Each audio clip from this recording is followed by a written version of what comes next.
All right, so today we're looking at adding and subtracting decimals. We all may be at least semi-familiar with the algorithm, so we're going to go ahead and start with that. Let's say that I have 7.254 plus 3.7. I want to add these two decimals together. The algorithm tells me to align the values vertically by decimal point. And then I can just add them like whole numbers. So I have 4 plus nothing. I'm going to go ahead and put a couple of placeholders right here. So I have 4 plus 0, 5 plus 0, 2 plus 7. The algorithm tells me, boop, just put your decimal point, and 7 plus 3 is 10. So I end up with 10.954.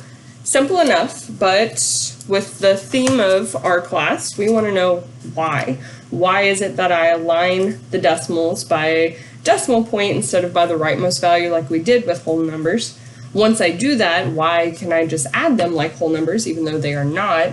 And when I'm done, why do I just boop the decimal point back to where it was originally? There has to be a rhyme and reason to this. And so let's look at what we know, what we've previously learned, that would give us a mathematical explanation for this. So we have decimals.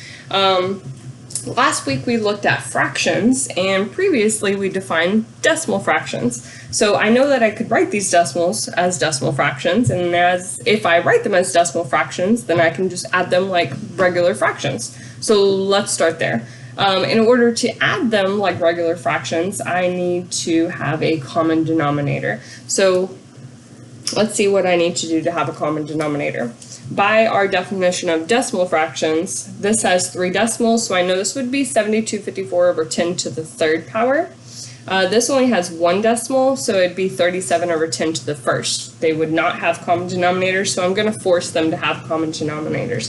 This has 3 decimals, so in order for the decimal fractions to have a common denominator, this needs 3 decimals. So herein lies our little placeholders. So now I'm going to rewrite these as decimal fractions. So I'll get 7254 over 10 to the third power plus, this would be 3,700 over 10 to the third power. So now we have them written as decimal fractions.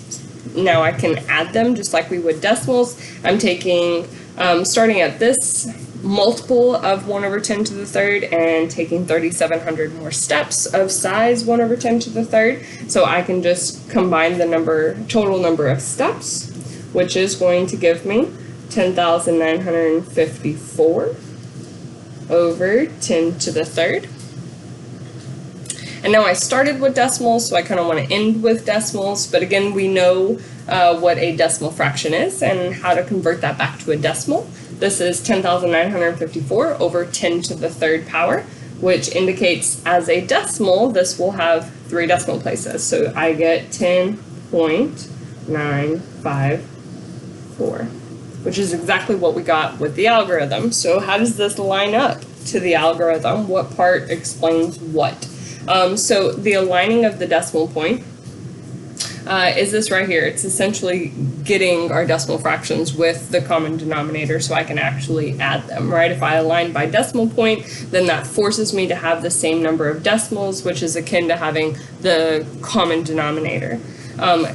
After that, how can I just add them like whole numbers? Because as a decimal fraction, I am now looking at a whole number of steps. So I can just add them like whole numbers. And why do I force the decimal point back where it originally was? Because our denominator does not change when we add fractions. Therefore, the placement of the decimal does not change when we add decimals. Voila, the math behind the addition of decimals algorithm.